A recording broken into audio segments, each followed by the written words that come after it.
Hello guys, welcome to my channel. In this video, I want to show you step by step on how to apply to the Swiss Government Excellence Scholarships 2026-2027. Now this scholarship, when I was researching this scholarship, it took me some time to understand how to go through this scholarship step by step.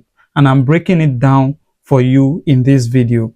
If you find this video helpful, do well to subscribe, like this video, and share with those that are qualified.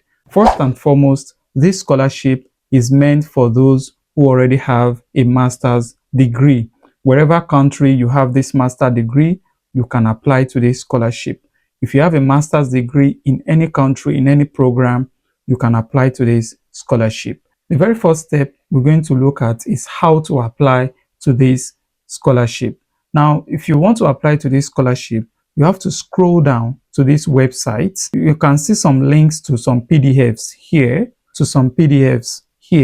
So for me, I would click on Africa. So when you click on Africa, it gives you the information about consulate offices in those countries, where you can find them and where you can submit your application and how you can communicate and contact them. And you can see the date and the deadline for each of those countries. Each country has their deadline. So if you are from Nigeria, for example, you scroll down.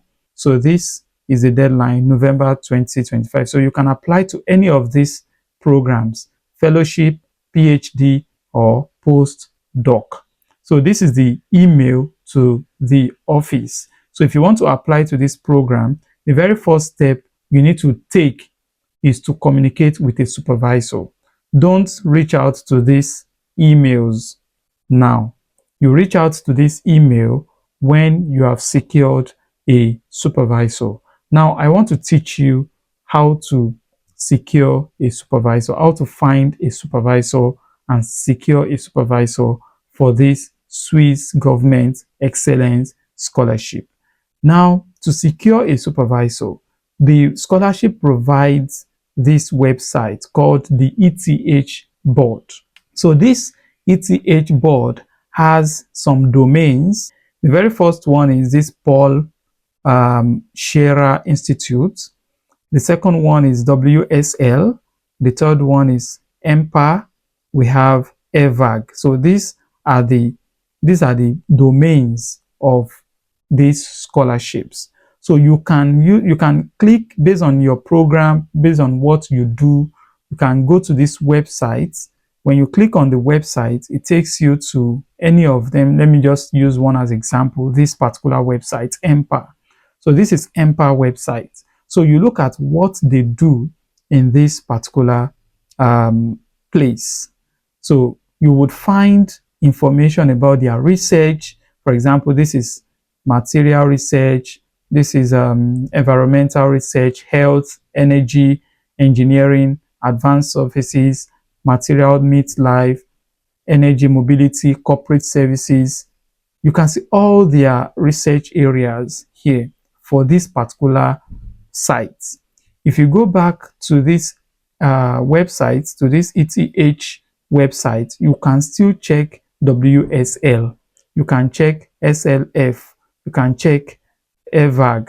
You understand? So you can check any of these platforms to know or to find your own research interest. Okay, so when you click on any of these sites like health, built environment, you'll be linked to the universities. There are lists of universities where you can also look for the professors. Let's say these are the universities. So you click on any of these universities, look for the programs you are looking for, and then communicate with the chair or the professor in charge of that program. Now, when you are sending a mail to a professor, let me remind you, don't just send a mail by saying that you are interested in their study, you would like to continue with their study, you would like to join their lab, or you would like to participate in their research. They don't do it that way. When you want to reach out to a professor, what you do is that make sure you read about the program this professor is researching. So when you read about the program this professor is researching, then you have to prepare your own research plan in line with the professor's work. So prepare your research plan or research proposal, and also prepare your CV. So when you have these two documents ready, make sure there are no errors, mistakes, or grammatical mistakes. Make sure everything is well arranged. So when you have these two documents, then you can now send an email to any of these professors. If you've done a master's before, you could use your previous master's degree thesis as a further development for your PhD. So you can use this master's thesis to prepare your proposal quickly. So when you prepare your proposal, a short, like maximum of 5 pages proposal, then attach your CV to it, then write an email to any of these professors that you are interested in their research, and this is your research proposal together with your CV. So when you send this to them, they would reply. So send it to 3, 4, 5 professors, and then one should reply. The only thing we need is just one yes.